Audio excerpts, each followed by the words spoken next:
All right, welcome back to episode number 2 of Haustalks. I'm here today with one of my favorite human beings on the entire planet, Viet Do. Welcome, brother.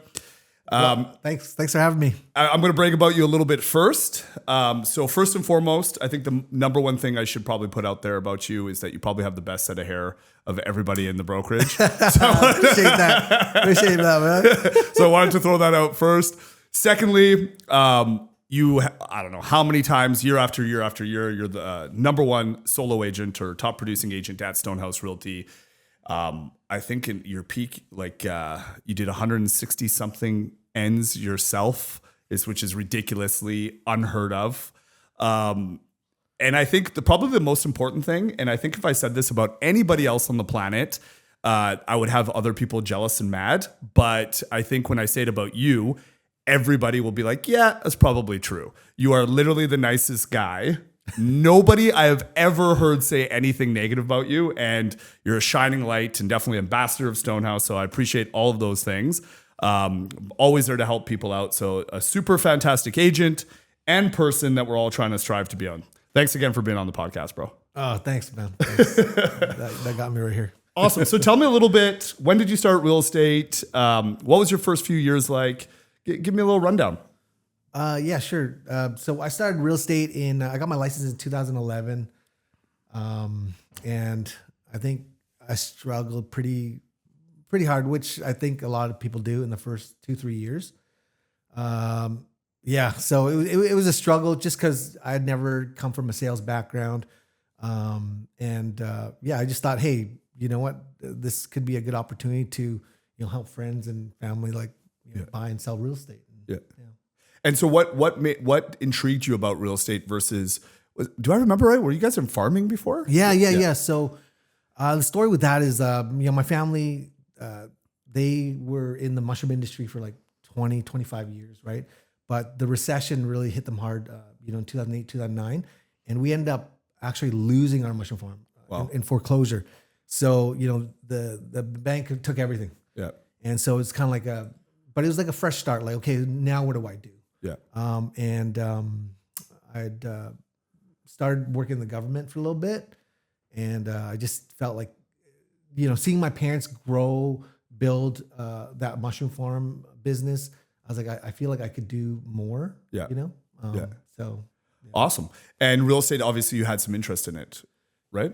Yeah. Well, to be honest, it's real estate. It was more like I had interest in hanging out, meeting people, being more social, not really about houses. I have no experience in, buying houses or investments or anything like that. But so you weren't a flipper or something like that. No. That got into real estate. You're just like, hey, I love people. This is a good way to work with people. Yeah. And actually my trainer at my, old job, my government job, she got into, real estate. Shout out to Jackie McDonald for kind of say, hey, I sat down with her for a lunchtime and she's like, I asked her, hey, so, how did you, how is it? Do you think I'd be good? And she's like, yeah, you should give it a try. You're a social guy, right? So I said, okay, let's try it. Awesome. So you mentioned, and I'm trying to probe just to kind of give you an idea. A lot of the questions I'm going to ask today, and I've kind of asked other guests as well, is I'm trying to find questions that both work for real estate agents, but then also can help, buyers and sellers out there. Because that's obviously who you work with most of the time.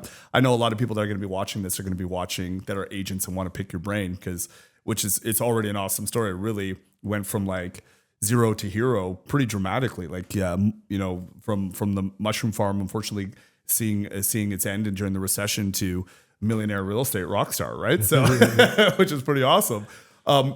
You mentioned in those first 2 or 3 years were extremely tough, right?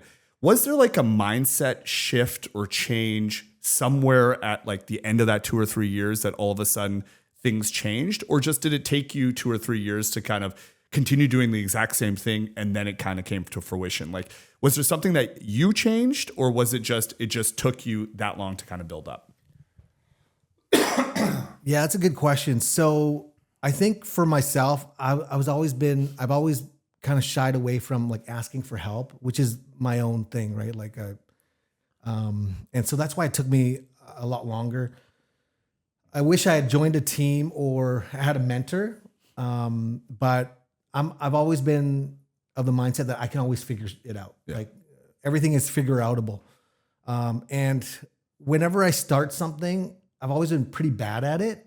But I know that because I'm consistent and I can work hard, I can figure it out. And so that's why it took me a while, just reading a lot of sales books and just going online at the time to look at videos and stuff like that. But just trying to figure it out. I know you were with Mike Ferry for a bit too, or I'm not sure if you still are. Did that happen around that time too, or was that later on in your career? Yeah. So Mike Ferry, yes, I've been with the Mike Ferry sales system coaching since 2017. So 6 years in.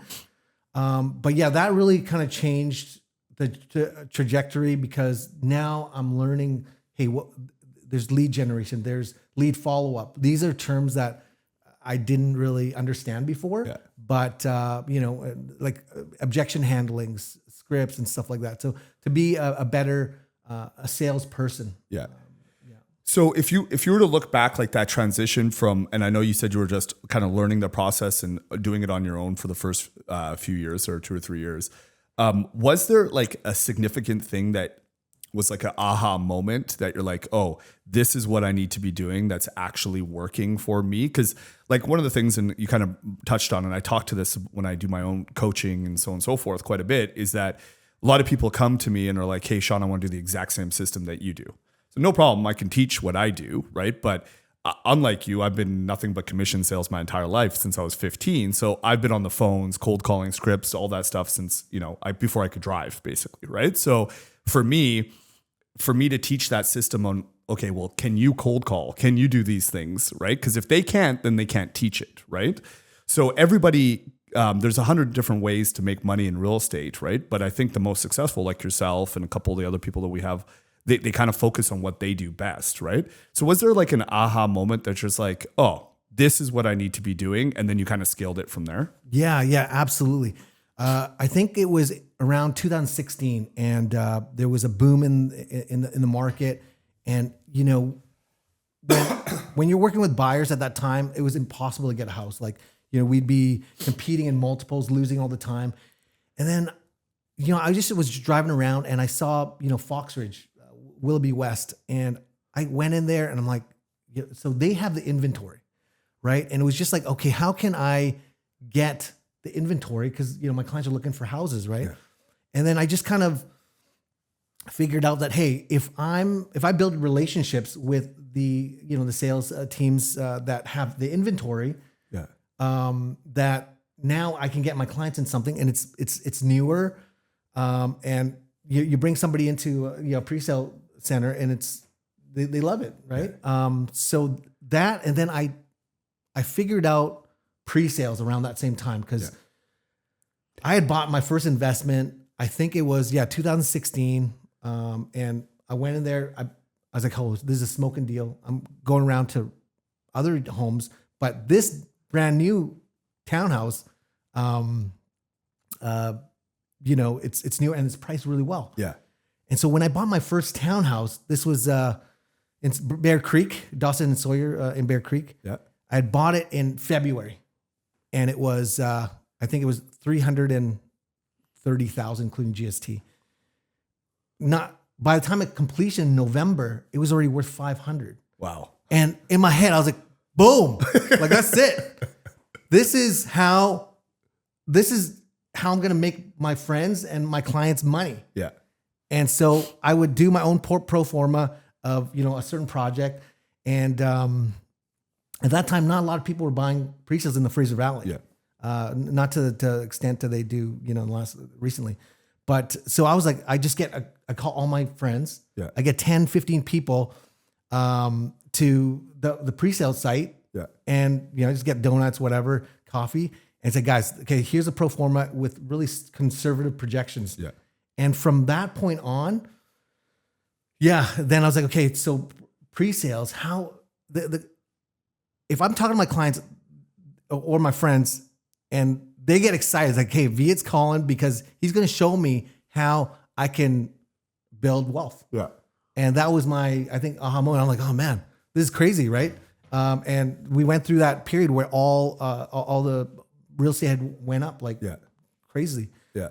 So then I started building my business that way because people make money, they want to reinvest, they tell their friends about it, and then and then they would just call me. So, this is a common thread that I'm hearing from a lot of the top producers is they kind of have a niche or an avatar, like a client base that they go after. And this is something like I coach all the time too.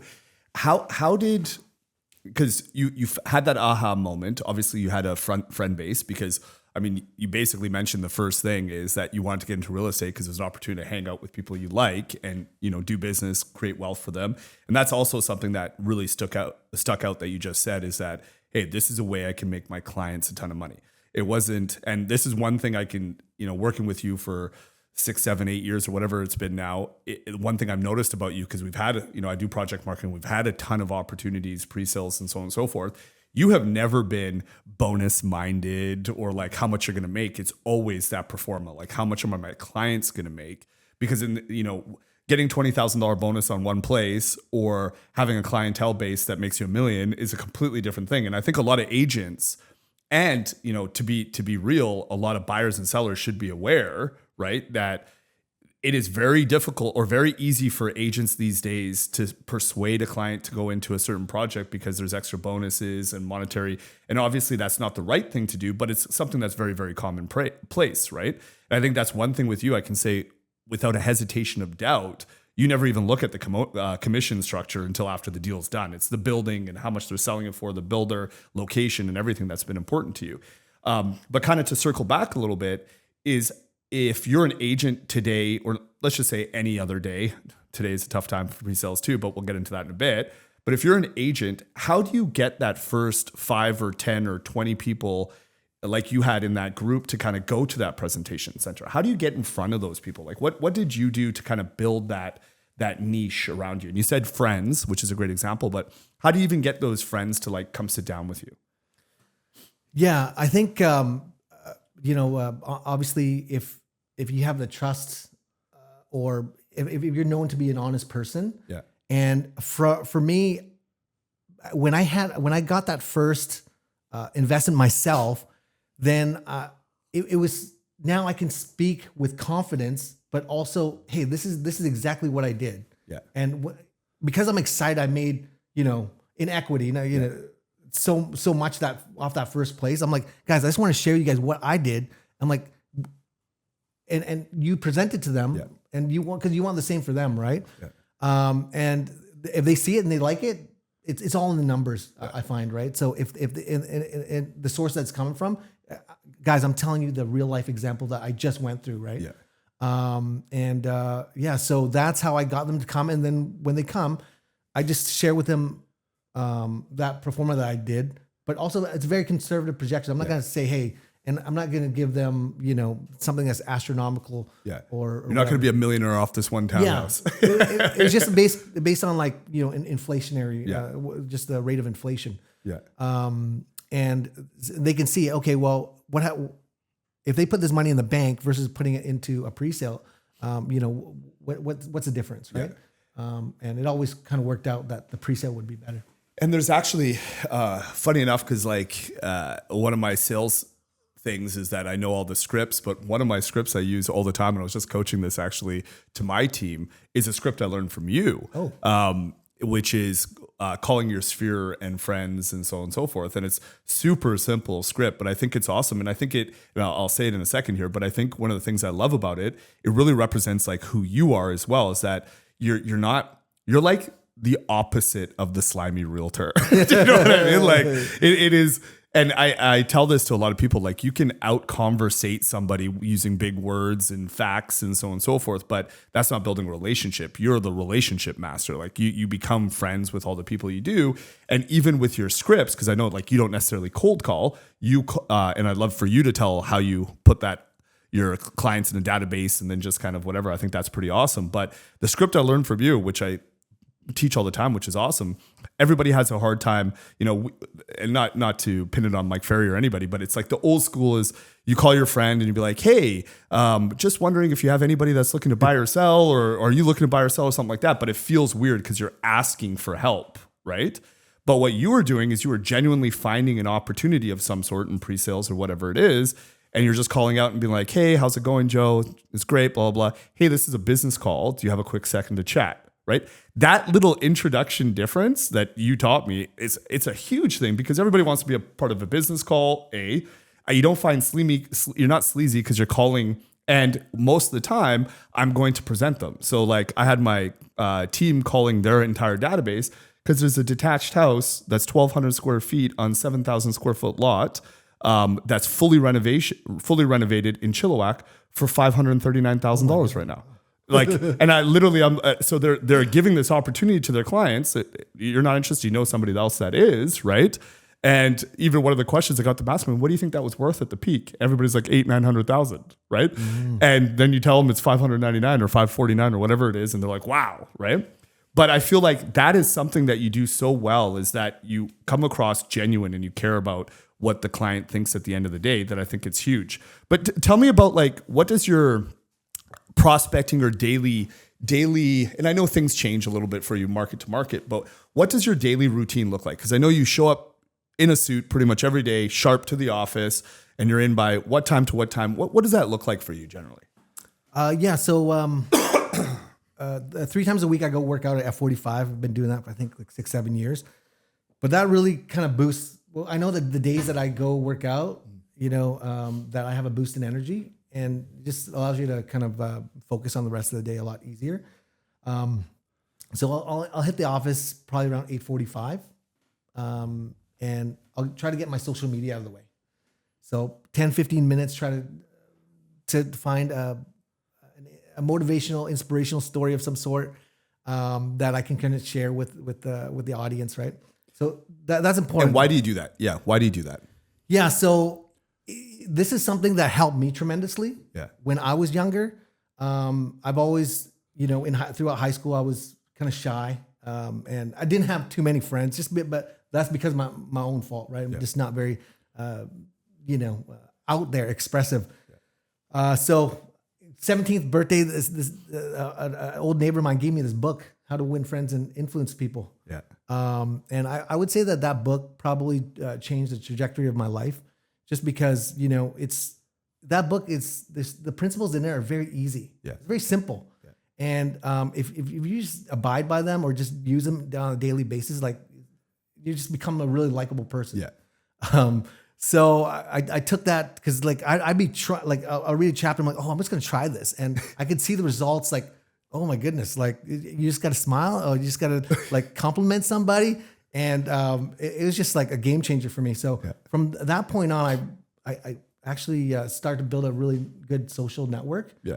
And so the social media you're doing to basically just give that back, or because. When people talk about how a book or changed their life, like it's kind of not believable. But for me, it was, because after that, then I started to listen to Tony Robbins and stuff like that. Got his CD set or whatever it is. So I find that if that inspired me and helped me, like if I can just, so it's enjoyable for me to do. Yeah. So I feel that it could help somebody. Yeah. And it only takes 10-15 minutes of my time. And I think it's probably one of the most watched things, and like you're the only one that gets away with doing the stuff that you do on it, pretty, I watch it all the time. I'm barely on social media anymore, so that's awesome.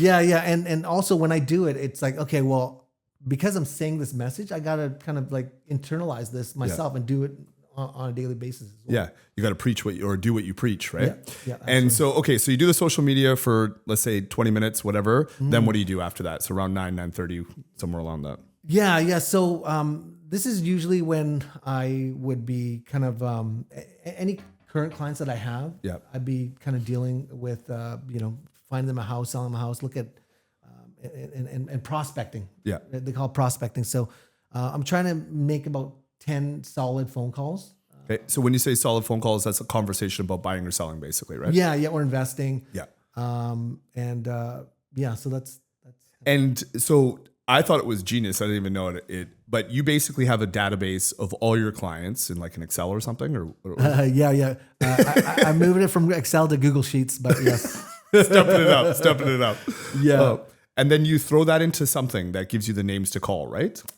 Yes, very simple. I just put it into a randomizer, right? And then I'll generate a list of, this would be like, if I want to touch my clients like once a quarter. Yeah. Right. So just give you a little bit of like a system. Yeah. And then when it's already there prepared for you for the whole week, like who you're going to call, then it's like, you don't have to cycle through your phone and be like, oh man, I don't know if I want to call it. It's like, okay, I'm going to call these 10 clients or friends or whatever. Yeah. Right.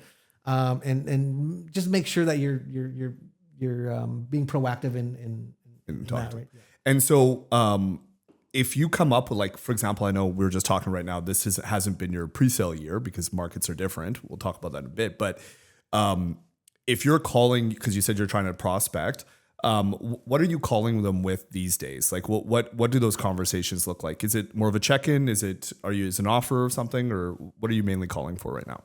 Yeah. Sometimes it's just a quick check-in. If there's a deal where I think that my client can make money, that I can call in and tell them about that.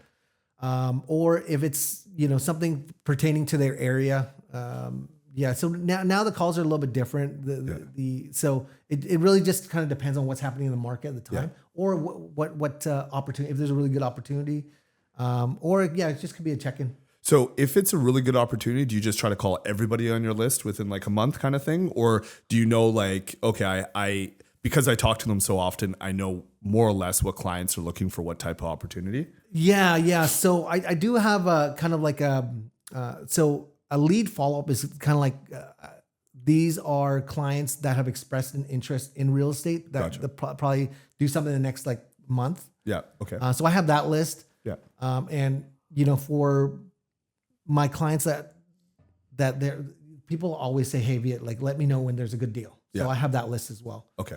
So that would be like a lead follow-up. Gotcha. Versus, we're just prospecting, just checking in, right? And so, obviously most of your business from that initial one has kind of been referral business, growing that list. Are you doing anything right now proactively to grow that list of people? Like, are you doing cold calls? Are you doing online leads? Or like, are you doing any, like, I know you do some stuff from social media, you're getting that. Is there anything you're doing to grow that sphere right now? To be honest, I think not. My database, I think, is around like 400 solid clients. So I just kind of talk to them on it. Yeah. And I guess when you're talking to them, they might know of somebody that's looking to buy or sell. So that's kind of how that, because you're in contact with them so often, right? Yeah. And I know in the past, like, I've marketed to the Vietnamese community, which is a big boost, and one of my sources of business. Yeah. Because I speak conversational Vietnamese, and so that helps. Yeah. And I got some advertising out there. Nice. Okay. So more now kind of like business specific and maybe geared towards both buyers and sellers. Obviously the BC market right now is a lot different than it's been for the last 4 years, right? And you obviously hear people saying it's going to crash, and then you hear people saying, the uptick is coming in the next couple months or whatever it may be. And nobody has a crystal ball by any means. So all of it is basically the best guesswork that anybody can kind of say. But what are some of the common mistakes that you see buyers and sellers and maybe even realtors doing in this market right now? Or like, what are you telling your clients to be aware of, or whatever it may be? That's a good question. I think there's a lot of negativity in the marketplace. Mm-hmm. So I know that, if you're negative about the marketplace, then that'll come out whenever you're speaking with agents, whenever you're speaking with your clients. So it's, and it could be, everybody's got their own interpretation of the market. Yep. I would just stress that, you're not there to kind of predict, just give them kind of what's happening. Yeah. Facts over facts. in a marketplace like this, there's actually a lot of opportunity as well, right? So it's just like, okay, but that opportunity is not for everybody. It's made for the people that, are, I don't know, is it called risk averse or risk? Yeah. So, or for people that want to see different opportunity, right? Yeah. So it's just, you just kind of letting people know about the market, not taking a negative spin on it. Right? Yeah. I think like there's so many people that are putting so much emotion behind the market and they're not looking at it logically. You know what I mean? Like, and so there's two things that I think come up quite often is first and foremost, like, do you want to own a home or do you want to rent? That has to be something that is, and not financially out of the picture. Do you want the security of owning a home or do you want to rent? This is a place you're going to raise your family and so on and so forth. Like many places outside of North America, like, my family comes from Hungary, right? So I go visit my cousins and stuff like that and aunts and so on and so forth. And up until recently, they just bought and sold some places out there. But, homes stay in the family for like 200 years sometimes. You know what I mean? Like a home is a home and it's an investment secondarily. You know what I mean? And I think here in BC, we've been so focused on the last 10, 20, 30 years of like, this is your only avenue to make money and we take the home out of it, right? So I think right now is like, hey, what are your pain points? If you cannot live in this condo anymore because there's 5 of you and you want to move into a house and you can afford it, like make the jump because life, your lifestyle, your life is much more important than, necessarily just the investment itself, right? But on the flip side, kind of like you were saying is there's some absolute massive opportunity in certain places, right? And like everybody wants to time the bottom, right? But there's no such a thing as timing the bottom. You know what I mean? So most of the time what ends up happening is you buy in too late and you wish you bought 6 months ago or whatever it is, right? And it's something that it's funny that you brought this up, and pretty much every top agent I speak with that actually does a lot of transactions, they take the emotion out of the market and look at the facts. You know what I mean? And obviously when we buy and sell, there's always some emotion backed by logic in that, right? But the fact that,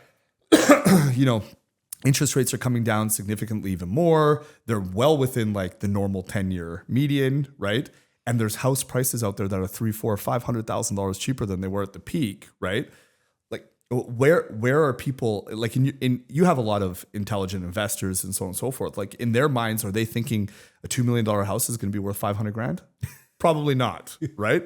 And so I love what you're putting out there is always positivity and reality of what's happening in the market. Like I see a bunch of realtors on YouTube, TikToks, all over the different place, right? And it's their business. They do what they want, but they're constantly putting like the market's crashing 24/7 to get this clickbait influence, right?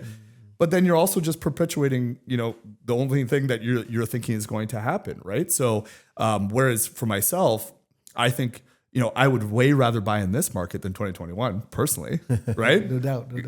So yeah, it's funny that you mentioned that. Okay. So what are you telling your buyers and sellers right now that are interested in investing in this market? Where are you telling them to put their money now? Or where are you directing them? Yeah. So after conversating with the client, I kind of want to understand what it is, their investment goal, right? Is it to get something really cheap? Is it to make money in the future? Is it a quick flip? Are they speculating this and that, right? So based on that, then I'll try to find the deal, which is usually out there. Yeah. You just got to go through the right channels, right? Yeah. And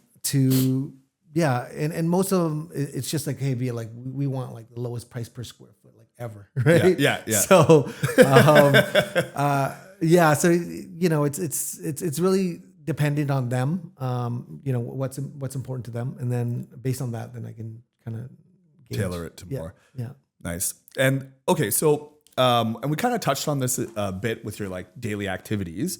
Is there a system that you kind of like, and I kind of think you more or less touched on it, but is there a system that you swear by that you use every single day that an agent out there should be looking at, like, or would you just say it's mainly like your consistency and just do everything day to day? Yeah. So, after 7-8 years of coaching, like with Mike Ferry, they're always say you have to be consistent, like you're saying, but you also have to time block everything. So,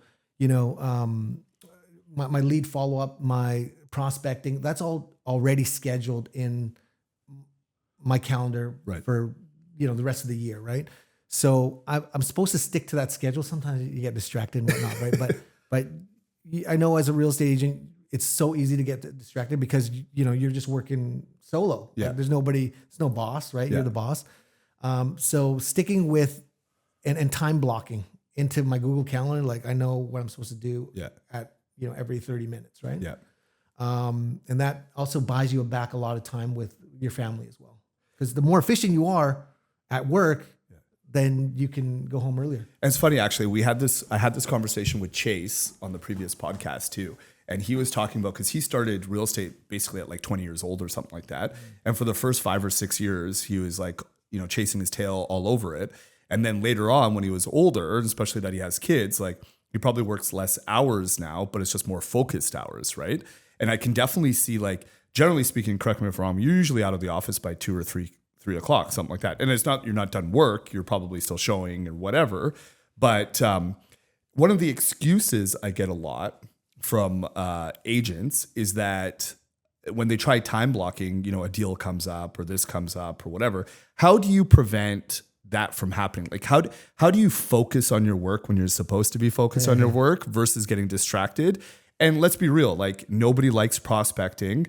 Everybody can find time for busy work. Like, oh, I'm going to send an email, or I'm going to go look at this, or, oh, yay, a client called me and they want to go book a showing. Oh, perfect. It's during my prospecting time. So I don't have to prospect, right? Yeah. Like, what do you use to try to keep yourself within that time frame? I call it Helen. That's my cousin. She's also my assistant. So she does a lot of the admin work. But before that, they teach you to forward those calls to your voicemail, and so you don't get distracted, right? Yeah. But it's actually pretty tough. Yeah.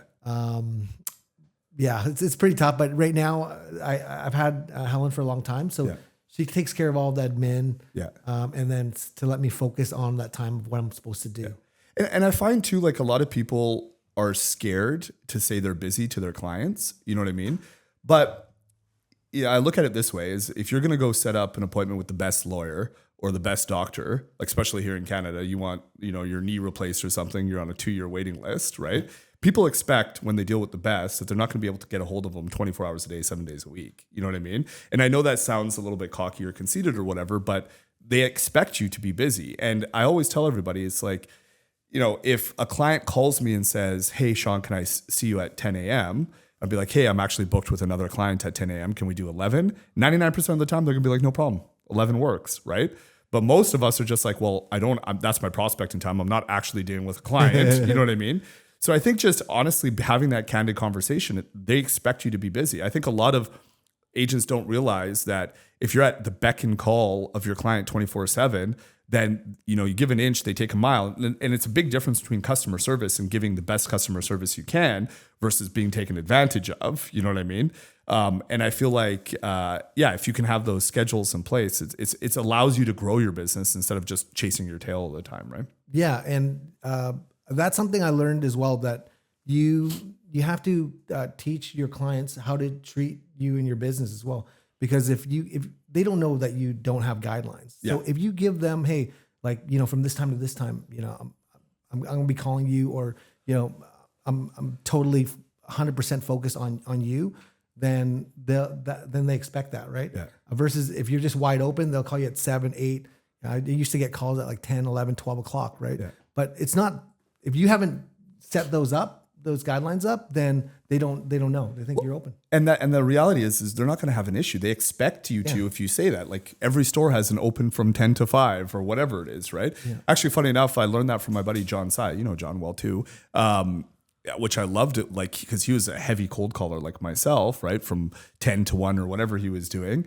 And his voicemail just said, hey, like I only respond to calls or get back to calls between 12 and 1 and 5 to 6 or something like that, right? Yeah. And I did that for a while. I changed it up a little bit, but it's crazy because what ends up happening is, and it's all about communication, kind of like what you're saying is that if they don't know the guidelines, right, they end up calling you 24/7, and everybody has, like, even if you text them, hey, just in a meeting, call you right away, right? Your interpretation of right away might be 30 seconds. Somebody's right away might be an hour. My interpretation is, it's all guesswork, right? So no matter what, if you call them back in 5 minutes, they're gonna be like, "What took you so long?" You know what I mean? or an hour, God forbid, or whatever, right? So this allows you, when you set these clear expectations, like I'll call you back at 1 o'clock, and you just make sure you call back at 1 o'clock. I think that's a huge part of it. Okay, a couple of other questions before I let you go, but this has been a really good one. I appreciate it. Okay, so looking back at your career, this was a ChatGPT question that came up to be probably one of the most sought after one. Looking back at your career, what is the negotiation strategy that has consistently helped you win for your clients? So I love this question because a lot of people think, especially a lot of realtors, because I've probably coached 1,000+ realtors that have come through our doors over the years. And let's be real, a lot of them think that it's like, selling Sunset or $1 million listing. And I can tell you, knowing Ryan Serhant personally, bringing him down before and asking him the questions, he's like, "Bro, that's all show." Obviously, it's all show, right? But they make it seem like the negotiation is the big part, right? And obviously, we want to always get our client the best terms. It's our fiduciary duty to do best by our clients, right?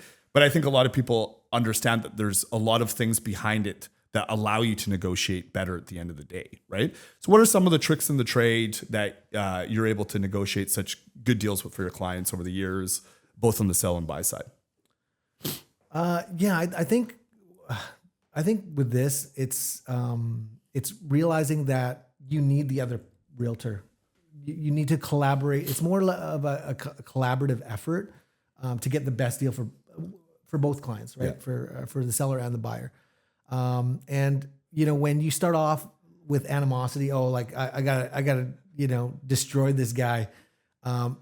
Sometimes it just doesn't work out well. But if you have that, if you can build that familiarity, and build some common ground with the agent, because they're trying to do their best, we're trying to do our best, right? And we're just trying to get the deal together and make both clients win. And when they're working together, it makes everything so much easier. Because it's not just the price. There's terms, there's dates, there's just so many other things that are attached to the deal. That if you go off thinking it's like making it more hostile, it just makes everybody like not want to work together, right? And make it difficult for both parties. It's relationships and it's funny when I first got into real estate my first year, and I tell this story all the time, is that I thought I was like the ultimate sales guy, car guy. Like, look at me, I'm Grant Cardone Jr. Whatever stupid ego part that I had, right? But it's funny. I remember this home. I took my client out. They looked at this home, and it was listed at $599. And I'm like, "Oh, this is way overpriced, right?" And I'm like, "It's not worth more than $549. Don't worry, I'll get you this house, right?" So kind of what I mentioned before on a different podcast is the end of the day. The home is going to sell for what the seller is willing to sell it for and the buyer is willing to buy it for, right?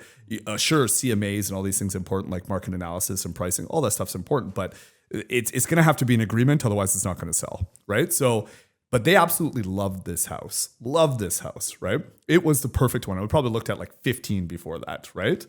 And so, Sean putting his foot where his mouth is goes in at $529. They don't even respond, right? I send comps, I said everything. And the other agent and I were like, nice. Like, it wasn't headbutting, right? But I was maybe a little bit aggressive. I'm like, you guys are way overpriced, $520, like, et cetera, et cetera, et cetera. Long story long, I end up getting it for him for $579. Oh. So $30,000 over because they wanted the place. They loved it. $30,000 over what I told them it was worth, right? So, long story long, they were upset with me because I was the agent that couldn't get the negotiation done. Luckily enough, I built a good relationship over the years, and I sold their place, right? 4 or 5 years later, and I sold that place for just over $1 million, right? Cool. So it's awesome because they made almost $500,000 or $400,000 on it.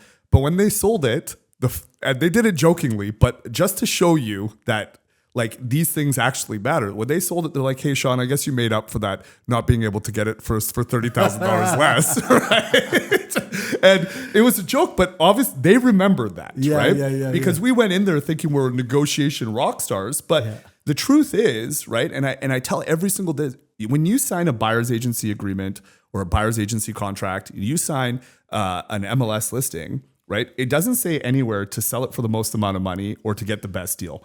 Obviously, that's a no-brainer. That's what we're trying to do. But you're signing those agreements to sell that house and to buy them another house, right? Mm-hmm. So that is your number one job as that agent, is to find them the house that they want to live in or sell the house that they're living in, right? Absolutely. And I think a lot of times we lose that. And I see agents killing great offers and great deals because of their ego, yes. Not because of their client, but because of their ego, not wanting to let it go for a certain price.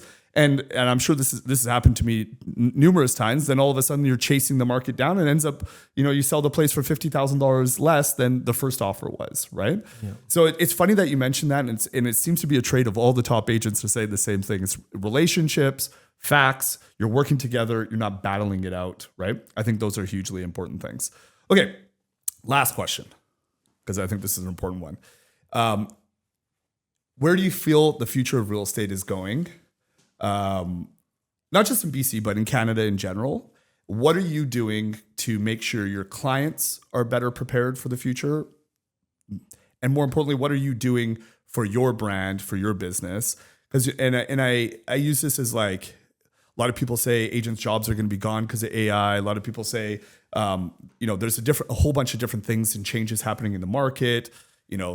Stuff happening provincially with BC land being transferred, like all these, there's just a whole bunch of stuff in the news.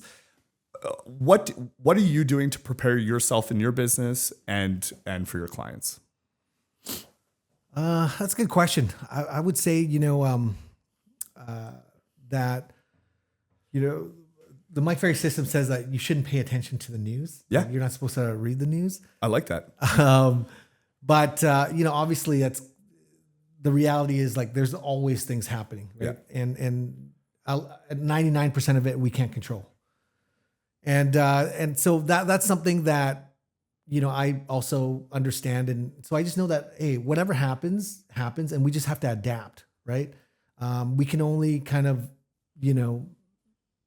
we only know what we know right now, right? But things in the future, there's just so many variables that can change. So, like, I can't guess what the future is, and I can't give my clients advice on things that I don't know. Yeah. Right. So I can say, hey, this is kind of the situation right now. And if you want to transact in this market, this is what we're looking at. Right. In the future, could go up, could go down. But we just got to adapt. Right. And just like you're saying before, it's not an emotional thing. Right. You shouldn't be it's hard to say, but we as real estate agents need to take the emotion out of it, because for our clients, it's a very emotional decision, buying or selling. I mean, they're buying or selling, could be like their lifelong home, right? Yeah. But we have to kind of be stewards of, reason, more or less. Yeah, and the business. Yeah, just be emotionally stable for our clients, right? Yeah. And so that they can think more logically. Yeah. So, what are you doing personally to stand out in the business for the next, like what are the next things? Viet Do, the brand, right? Which you have a great brand, especially in the Fraser Valley. What are you doing to grow that brand? Like, what are you doing to differentiate yourself? Because a lot of people think, like I said, AI is going to take over a big chunk of it or whatever. What are you doing to kind of prep your business in the future? Are there any changes that you're making immediately or have planned coming up? Yeah, that's a great question. I think I've always been comfortable with just kind of doing what I've done. Yeah. But, I've kind of evolved when I see something and adapt a little bit. I mean, I used to, when I just got Instagram and just got a little bit comfortable, I used to, like, I'll sell home and I'll do like some sort of dance or something like that, right? So I kind of toned that down a little bit. But I think just keeping consistent, people kind of know who I am and kind of what I stand for. And I'm just grateful that I have great clients that are very loyal and they support my business. Consistently plugging away. That's a good answer, man. Like, it's I think you've already have a brand that's very well established. You already have a a client database that's obviously bringing you to the top of the Fraser Valley, more or less, or one of the top agents in BC, I'm sure. Have you has you ever thought of maybe getting into more of that YouTube, things like that? Yes. So, talking with other successful agents, I'm always the one thing that I am always doing is just I'm always looking at other opportunities to grow. Gotcha. And YouTube is one of those things. And even like creating a team, which is something I've wanted to do for a long time and just haven't done it. But I've explored, somewhat explored a bunch of things. Just haven't, put. Man, we got to get you on a TV show. You'd kill it. I'm telling you. Awesome, brother. Well, thank you so much. I think there's a ton of valuable information you've given to us today. I can't wait to see the clips and revisit all of it. I appreciate your time as always, my friend. And is there anything last you'd like to throw out there?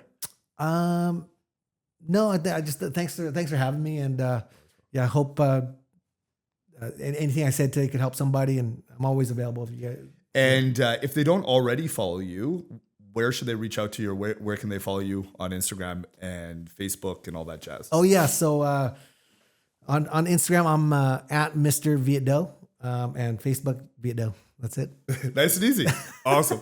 All right, brother. Always a pleasure. Thank you so much. And till next time, see you guys.